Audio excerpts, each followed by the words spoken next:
নমস্কার। Life anchor চ্যানেলে নতুন একটি পর্ব নিয়ে আপনাদের সকলকে জানাই স্বাগত। আজকে আমাদের আলোচনার বিষয়বস্তু হলো জীবনের সাফল্যের চাবিকাঠি হিসেবে শ্রী আচার্য চাণক্যদেব আমাদের কিভাবে পথ দেখিয়েছেন।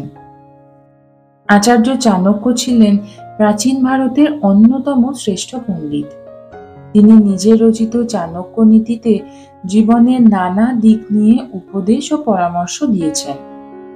জীবনে উন্নতি করতে কোন কোন কাজ করবেন এবং কোন কোন কাজ থেকে দূরে থাকবেন সেই বিষয়ে তিনি বিস্তারিত পরামর্শ দিয়েছেন।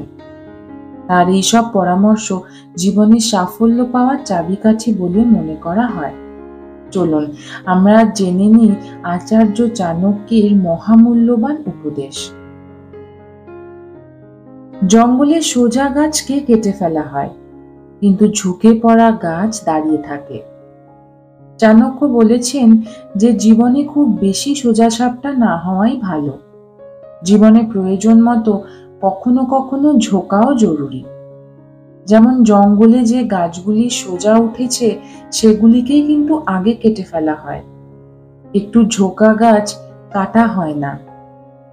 চাণক্য বলেছেন যে কলিযুগের সাফল্য হলো জলের মতো, সহজেই এক পাত্র থেকে অন্য পাত্রে গড়িয়ে পড়ে।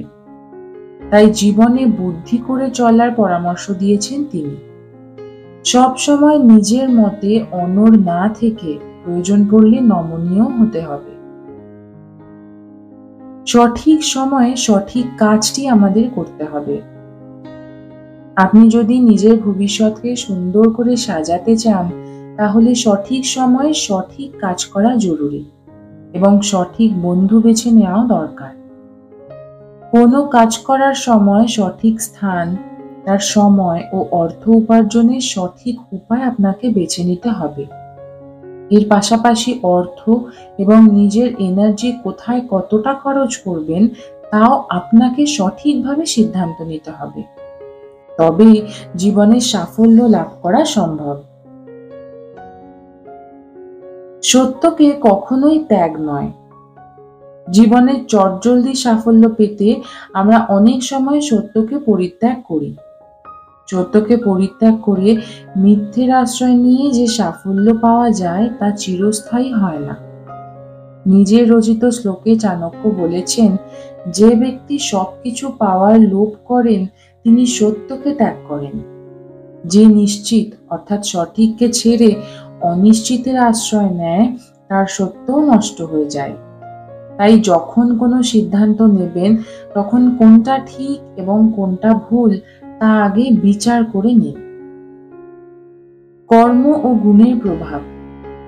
চাণক্য বলেছেন, কোনো মানুষ নিজের কর্ম ও চারিত্রিক গুণের জোরেই মহান হন। একজন জ্ঞানী মানুষ হয়তো দরিদ্র হতে পারেন, কিন্তু তিনি মূর্খ ধনীদের থেকে অনেক উন্নত। ঠিক যেমন কোনো কাক প্রাসাদের চূড়োয় বসে থাকলেও কাকই থাকে, ঈগল হতে পারে না, ঠিক তেমনই অর্থ, সম্পদ ও প্রতিপত্তি লাভ করলেই কারোর পক্ষে মহান হওয়া সম্ভব নয়। জীবনে সাফল্য লাভ করার একাধিক পথের সন্ধান দিয়েছেন প্রাচীন ভারতের সর্বশাস্ত্রজ্ঞ পণ্ডিত আচার্য চাণক্য। তার এই উপদেশ ও পরামর্শ আজও আমাদের জীবনে সঠিক পথের সন্ধান দেয়। অন্যদের থেকে এগিয়ে থাকতে হলে চাণক্যের এই নীতিগুলো অবশ্যই আপনি মেনে চলুন এবং নিজের জীবনে প্রয়োগ করুন। ভিডিওটি ভালো লাগলে অবশ্যই একটি লাইক ও চ্যানেলটিকে সাবস্ক্রাইব করে পাশে থাকার অনুরোধ রইল।